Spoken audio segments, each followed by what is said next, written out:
बस्दा दादा दिदी हजुरबा र आमा, स्कुलमा झै कति धेरै सिक्ने कुरा घरमा, करेसामा साग सब्जी लगाए नि हुन्छ, भान्सातिर आमालाई काम सघाए नि हुन्छ, चराहरू घर नजिकै चिरिबिरी गर्छ, गाई बस्तुलाई नानी बाबु कति मन पर्छ, घरको सफाई बारीको घाँस काटे पनि हुन्छ, ठुलासँग मनका कुरा साटे पनि हुन्छ, चित्र कोर्ने कथा लेख्ने कविता चुड्किला, प्रतिभालाई देखाउन गर्न हुन्न ढिला।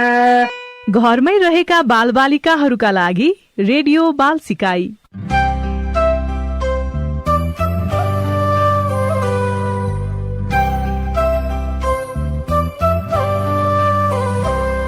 प्यारा भाइ बहिनीहरू नमस्कार। रेडियो बाल सिकाइ कार्यक्रमको 107औं अंकमा तपाईहरुलाई स्वागत छ। यो कार्यक्रम देशभरका बालबालिकाको सिकाइमा टेवा पुर्याउन तयार पारिएको हो।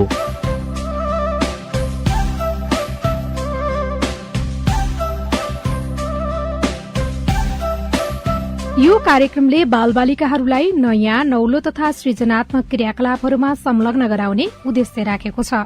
यो कार्यक्रम रातोबंगला फाउन्डेशन, रातोबंगला स्कूलको साझेदारी कार्यक्रम आरबी पप को संयुक्त प्रयासमा सञ्चालन गरिएको हो। भाइ बहिनीहरू, आज हामी कथा वाचनपछि शब्द गाँसौं नामक खेल खेल्छौं। यो खेल दुईजना खेलाडी बीच खेलिने भएर तपाईका परिवारका कोही एक सदस्यलाई पनि बोलाउनु होला है। आजको हाम्रो पहिलो तथ्य नेपाली हस्तकलाको बारेमा। नेपाल संस्कृति र कलामा धेरै धनी देश हो। यहाँको चालचलन, धर्म, रीतिरिवाज, लवाई खवाई तथा हस्तकला संसारमा प्रसिद्ध छ। नेपालमा कलात्मक हस्तशिल्पको इतिहास 6औं शताब्दीमा शुरू भएको देखिन्छ, जब विभिन्न धर्मले नेपालीहरूमा आफ्ना आधारहरू निर्माण गर्न खोजे। त्यो बेलादेखि शुरू भएको नेपाली हस्तकला अहिले देश र विदेशहरूमा प्रसिद्ध छ। पहिलादेखि नै नेपालीहरूले सुकुल, गुन्द्री, चकटी, साना मेचहरू र चप्पल पनि आफै बनाउने गर्थे। उनीहरूले आफ्नो वरपरका वातावरणमा पाइने सामानहरूलाई आफ्नो ज्ञानमा आधारित भई आफूलाई आवश्यक सामानहरू बनाउँथे। यस्तै ससाना मेचहरू र परालका जुत्ताहरू, चकटी धार्मिक हिसाबले पनि चोखो मानिन्छ।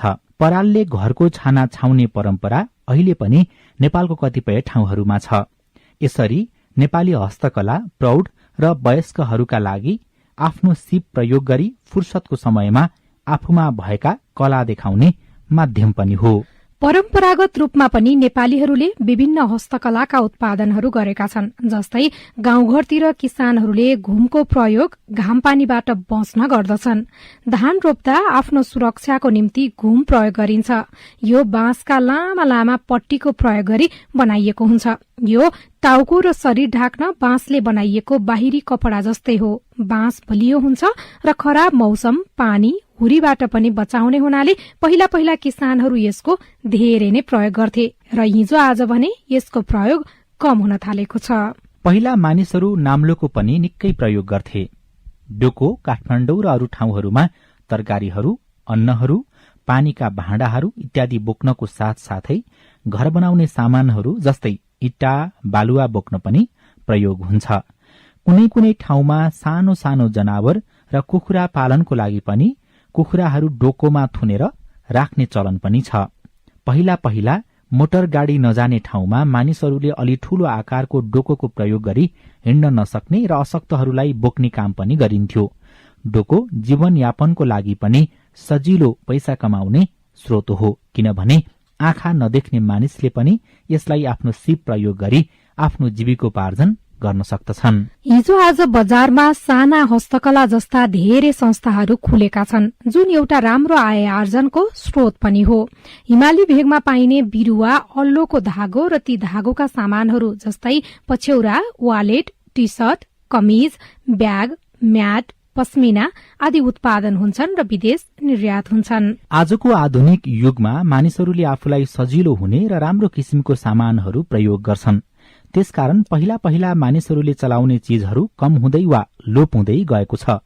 नेपाली हस्तकलामा नेपाली कागजले पनि धेरै राम्रो भूमिका खेलेको छ र लोक्ता कागजदेखि लिएर मोती, ऊन, काठ, बाँस, धातु र माटोबाट बनेका सामानहरू देशले निर्यात गर्ने उत्पादनहरू हुन्।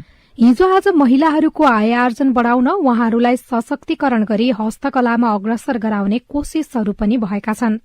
महिलाहरू पहिलादेखि नै सिलाइ बुनाईको काममा राम्रो भएको हुनाले उहाँहरूलाई कुनै किसिमको तालिमको जरूरत हुँदैन। त्यसकारण थोरै स्रोतले पनि राम्रो आय आर्जन हुने हाम्रो देशको हस्तकला उद्योग हो। अहिले सरकारले पनि 7वटै प्रदेशहरूमा हस्तकलाको उद्योगको लागि विशेष पहल गरिरहेको छ र चाँडै नै सरकार र व्यापारीहरूको सहयोगबाट सबै ठाउँमा हस्तकलाको सामानहरू उत्पादन गरेर नेपालको हस्तकला संसारको विभिन्न देशहरूमा पुर्याउने योजना गरेका छन्। आजको अर्को तथ्य पाराग्लाइडिङको बारेमा। पाराग्लाइडिङ एउटा अन्तर्राष्ट्रिय रमाइलो खेल हो। यसको संरचनामा हल्का ओजन, फ्री फ्लाइङ र फुट लन्च ग्लाइडर हुन्छ भने पखेटा मुनि कोकुन जस्तो स्पीड ब्याग हुन्छ। यसको हार्नेसमा पाइलट बस्दछन्। पाराग्लाइडिङ गर्दा पाइलटहरूले भेरोमिटर, रेडियो, जीएनएसएस जस्ता साधनहरूमा भर पर्नुपर्ने हुन्छ।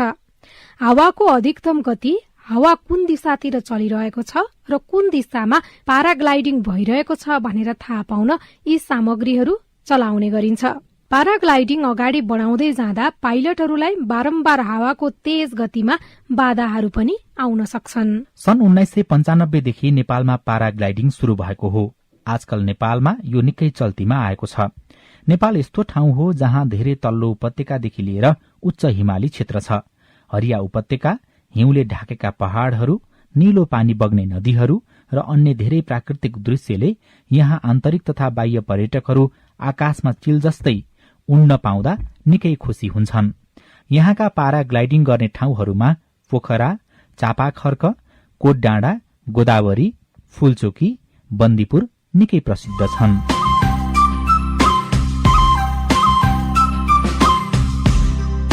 भाइ बहिनीहरू, आज हामी मार्कस फिस्टरद्वारा लिखित कथा द रेनबो फिशको भाव अनुवाद डाक्टर शान्ता दीक्षितको आवाजमा सुनाउनेछौ।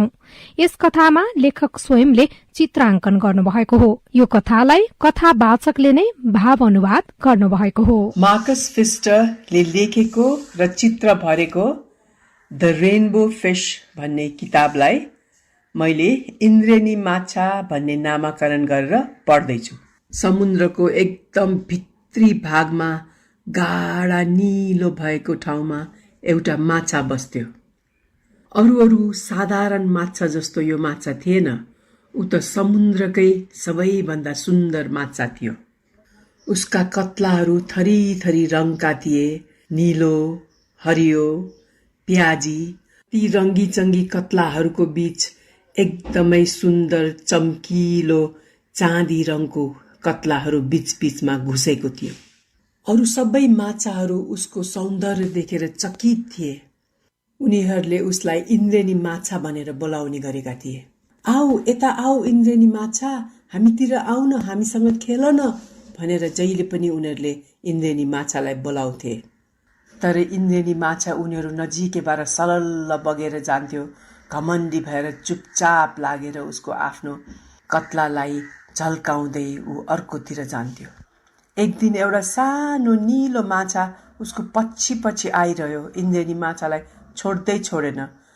पखन इन्द्रेणी माछा, मलाई पनि पखन, कति छिटो गएको, उसले भन्यो। प्लिज प्लिज कृपया मलाई तिम्रो एउटा टल्कने कत्ला देऊ न, तिमीसँग कतिवटा छन्, प्लिज। तिमीले मसँग मेरो एउटा झल्किने कत्ला मागेको? को तिमी? बदमास, म नजिकै नआऊ, तिमी जाऊ यहाँबाट भनेर एकदम झोक्किँदै इन्द्रेणी माछा करायो। स्तब्ध र दुःखी भएर त्यो नीलो माछा त्यहाँबाट गयो। उसलाई एकदमै दिक्क लाग्यो र उसले सबै साथीहरूलाई के भयो भनेर विस्तृत रूपमा बताइदियो। त्यो दिनदेखि इन्द्रेणी माछा नजिकै कोही पनि आउन रुचाएनन्। उनीहरूले इन्द्रेणी माछालाई देख्ने बित्तिकै अर्कोतिर पौडन थाले। मेरो यस्तो सुन्दर झल्कने कत्लाहरूको के मतलब त, यदि कसैले पनि यिनीहरूलाई देख्दैनन् र बयान गर्न सक्दैनन् भने। अब ऊ समुद्रभरिकै एक्लो माछा भयो। ऊ एकदमै दुखी हुन थाल्यो। एक दिन उसले तारे माछालाई आफ्नो मनको कुरा सबै भन्यो। म यस्तो सुन्दर छु, मलाई किन कसैले पनि मन पराउँदैनन् भनेर सोध्यो। त्यो प्रश्नको त मसँग जवाब छैन, तारे माछाले भन्यो। तर तिमीले यो मुगाको चट्टान पार गरेर अर्कोतिर गयो भने एउटा एकदम गहिरो गुफा भेट्छौ र त्यहाँ एउटा एकदमै बुद्धिमान अक्टोपस छ। उसले तिमीलाई सहयोग गर्न सक्छ कि? इन्द्रेणी माछा त्यो गुफामा पुग्यो, तर यस्तो अँध्यारो थियो कि उसले केही पनि देख्न सकेन। अनि एक्कासी दुईटा आँखाले उसलाई हेरिरहेको देख्यो। बिस्तारै त्यो अँध्यारो गुफाबाट अक्टोपस बाहिर निस्किन्। गहिरो स्वरमा अक्टोपसले भनिन्, म तिम्रो बाटो हेरिरहेको थिएँ, तिमीलाई कुरिरहेको थिएँ। समुद्रका छालहरूले मलाई तिम्रो कथा सुनाइसकेका छन्। तिमीलाई मैले दिने अर्ती यो हो, राम्ररी सुन। समुद्रको हरेक माछालाई तिमीले तिम्रो टल्कने कत्ला एक एकवटा बाँडिदेऊ। त्यसपछि तिमी समुद्रको सबैभन्दा सुन्दर माछा त हुँदैनौ, तर तिमी कसरी खुसी हुने भन्ने कुरा जान्ने हुन्छौ। म त सक्दिन, इन्द्रेणी माछाले बोल्न सुरु गर्यो। तर अक्टोपस त मसीको एउटा कालो बादल पछाडि बिलाइसकेको थियो। मेरो कत्ला दिनी रे, मेरो यस्तो सुन्दर कत्लाहरू कहिले पनि दिन्न। यी कत्लाहरू भएन भने म कसरी खुसी हुन सक्छु? एक्कासी इन्द्रेणी माछाले कसैको पखेटाले उसलाई हलुकासँग छोएको जस्तो लाग्यो। यसो फर्केर हेर्दाखेरि त उसले सानो नीलो माछालाई देख्यो। इन्द्रेणी माछा, प्लिज प्लिज कृपया तिमी नरिसाउ न। खाली एउटा मात्र तिम्रो झल्किने कत्ला मलाई देऊ न प्लिज। इन्द्रेणी माछा अकमकायो। एउटा मात्रै सानो कत्ला, सानो झल्किने कत्ला उसलाई दिएर त मलाई त खास फरक हुँदैन, सोच्यो उसले। एकदम होसियार भएर इन्द्रेणी माछाले आफ्नो एउटा सबैभन्दा सानो झल्किने कत्ला झिकेर नीलो माछालाई दियो। थ्याङ्क यू, धन्यवाद, म कस्तो खुसी छु भन्दै पानीमा खेल्दै नीलो माछाले त्यो झल्किने कत्ला लिएर आफ्नो रङ्गी चङ्गी नीलो हरियो प्याजी कत्लाहरूको बीच त्यसलाई घुसार्यो। इन्द्रेणी माछालाई अब एउटा अचम्मको अनुभव भयो। धेरै बेरसम्म उसले त्यो सानो नीलो माछालाई दङ्ग परेर समुद्रको यता उता पौडेर ऊ नजिकै बसेको हेरिरह्यो। सानो नीलो माछा आफ्नो कत्ला टल्काउँदै फुत फुत फुत फुत गर्दै समुद्रको यता उति जान थाल्यो। त्यही भएर केही समयमै इन्द्रेणी माछाको वरिपरि सबै माछाहरू आएर घेरे। अब उनीहरू सबैलाई एउटा टल्किने कत्ला चाहिने भयो। इन्द्रेणी माछाले उसको टल्किने कत्लाहरू दायाँ बायाँ यताउति सबैलाई दिन थाल्यो। अनि उसले जति दियो ऊ त्यति नै खुसी हुन थाल्यो। अनि आफू वरिपरिको पानीमा सबै झल्कने माछाहरू दङ्ग परेर पौडिरहेको देख्दाखेरि ऊ दङ्ग पर्यो। अब बल्ल ऊ आफ्नै मान्छेहरूको बीच भएको जस्तो लाग्यो। उसले आफ्नो घर पायो। अन्तमा इन्द्रेणी माछासँग खाली एउटा मात्रै टल्कने कत्ला बाँकी भयो। उसको सबैभन्दा कीमती सम्पत्तिहरू त सबै उसले दिइसकेको थियो। तैपनि ऊ एकदम खुसी थियो। आऊ इन्द्रेणी माछा, आऊ हामीसँग खेल्न आऊ, सबैले उसलाई भन्न थाले। म आएँ भन्दै इन्द्रेणी माछा दङ्ग परेर डुबुल्की मार्दै उनीहरूतिर पुग्थ्यो र अब सधैँ सबैजना सँगै खेल्न थाले। अरू माछाहरू भन्दा इन्द्रेणी माछा कसरी फरक थियो? अरू माछाहरूले खेल्न आऊ भन्दा इन्द्रेणी माछाले के गर्थ्यो? नीलो माछा किन दुखी भयो? इन्द्रेणी माछा किन एक्लो र दुखी भयो? अक्टोपसले इन्द्रेणी माछालाई के सल्लाह दियो त? अन्तमा इन्द्रेणी माछाले सबै टल्कने कत्ला दिँदा पनि ऊ किन खुसी भयो?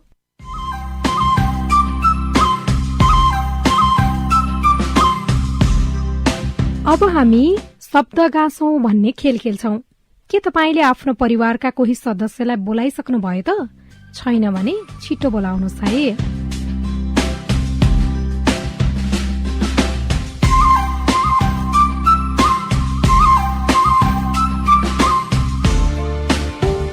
सबैभन्दा पहिला खेल खेल्ने दुई खेलाडी आमुन्ने सामुन्ने भएर बस्नुहोस् र खेल कसबाट सुरु गर्ने भनी सल्लाह गर्नुहोस्। यो खेलमा हामीले कुनै एउटा शब्द भन्छौं र खेल सुरु गर्ने खेलाडीले उक्त शब्दसँग सम्बन्धित अर्को एउटा शब्द भन्नुपर्छ र दोस्रो खेलाडीले पहिलो खेलाडीले भनेको शब्दसँग सम्बन्धित अर्को शब्द भन्नुपर्छ। पहिलो खेलाडीले पुनः दोस्रो खेलाडीले भनेको शब्दसँग सम्बन्धित अर्को शब्द भन्नुपर्छ। यसरी यो खेल निरन्तर गरिरहनुपर्छ जबसम्म खेलाडीसँग शब्द सकिँदैन। जुन खेलाडीले शब्द भन्न सक्दैन उसको हार हुन्छ। सबैभन्दा पहिला एउटा उदाहरण सुन्नुहोस् र पछि खेल खेल्नुहोस् है। हाम्रो शब्द रहेको छ दशैं, पिङ, डोरी, जुट, बोरा, चामल, खेत, तरकारी, आलु, बोक्रा, सुन्तला, गुलियो, चिनी, चिया, चियापत्ती, इलाम, जिल्ला। यसरी खेलमा अघिल्लो शब्दसँग सम्बन्धित शब्दहरू गाँस्दै जानुपर्छ है। खेल्ने तरिका बुझ्नुभयो त? ल अब खेल सुरु गरौँ है त। हाम्रो शब्द रहेको छ असार।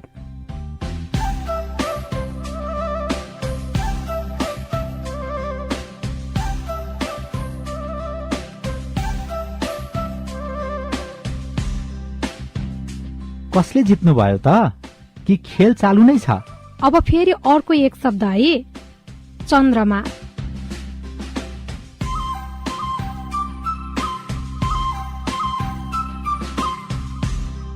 खेल कस्तो लाग्यो? आफ्नो परिवारका अन्य सदस्यहरूसँग पनि यो खेल खेल्नुहोला है।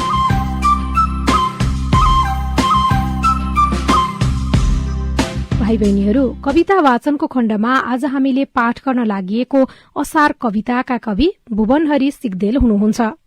उहाँ प्रसिद्ध कवि हुनुहुन्छ। उहाँको यस कविताले असार महिनाको चहल पहललाई अति नै राम्रोसँग दर्शाएको छ।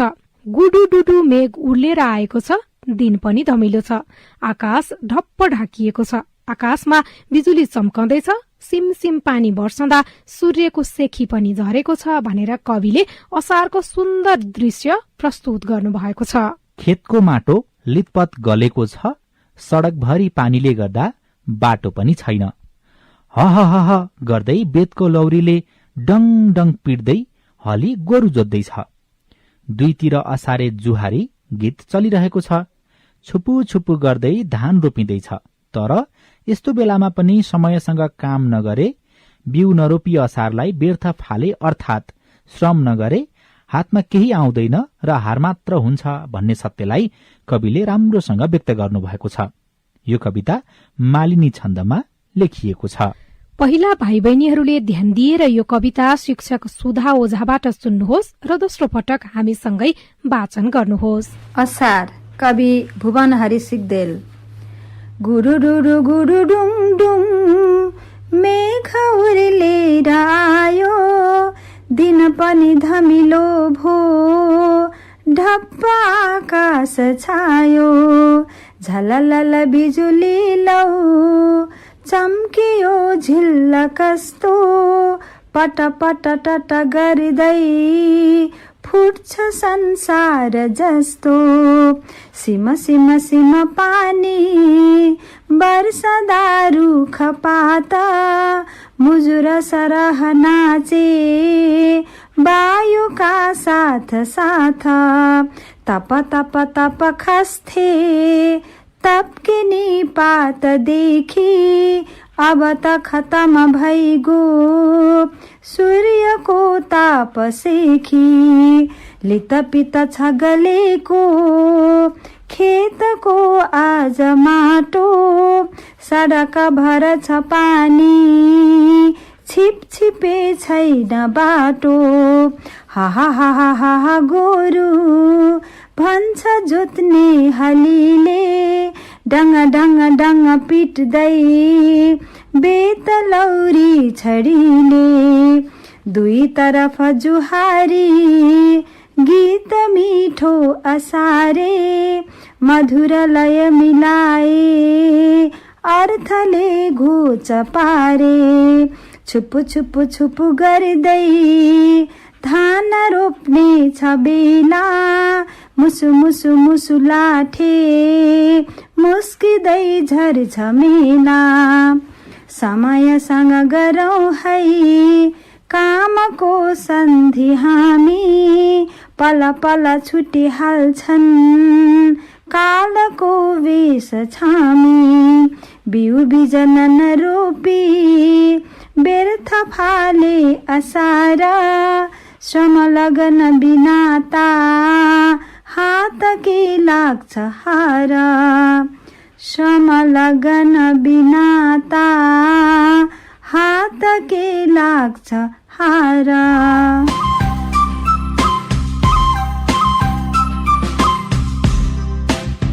ल अब तपाईहरू पनि सँगसँगै वाचन गर्ने प्रयास गर्नुहोस् है।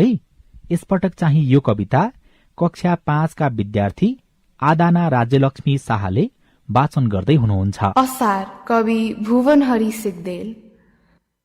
गुडुडुडु गुडुडुङडुङ मेघ उर्लेर आयो दिन पनि धमिलो भो ठप्प आकाश छायो झललल बिजुली लौ चम्कियो छिल्ल कस्तो पट पट टट गर्दै फुट्छ संसार जस्तो सिम सिम सिम पानी वर्षदा रुख पात मुजुर सरह नाचे वायुका साथ साथ तप तप तप खस्थे तप्किने पात देखी अब त खतम भइगो सूर्यको ताप सेखी लितपित छ गलेको खेतको आज माटो सडक भर छ पानी छिपछिपे छैन बाटो हह हह हह गोरु फन्छ जोत्ने हलीले डङ डङ डङ पिट्दै बेतलौरी छडीले दुई तरफ जुहारी गीत मिठो असारे मधुर लय मिलाए अर्थले घोच पारे छुपु छुपु छुपु गर्दै धान रोप्ने छ बेला मुसु मुसु मुसु लाठे मुस्किँदै झर्छ मेला समयसँग गरौँ है कामको सन्धि हामी पल पल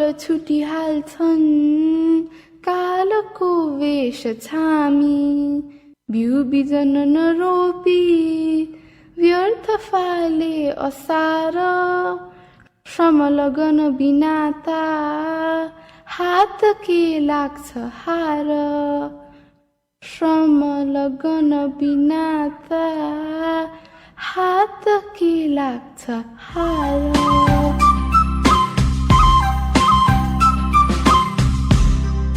तपाईहरूले कार्यक्रममा सिकाइएका कविताहरू कतिको अभ्यास गर्दै हुनुहुन्छ? हामीले छन्दका कविता वाचन गरी नेपाली साहित्यको संरक्षण र सम्वर्धन गर्न हातेमालो गर्नुपर्छ।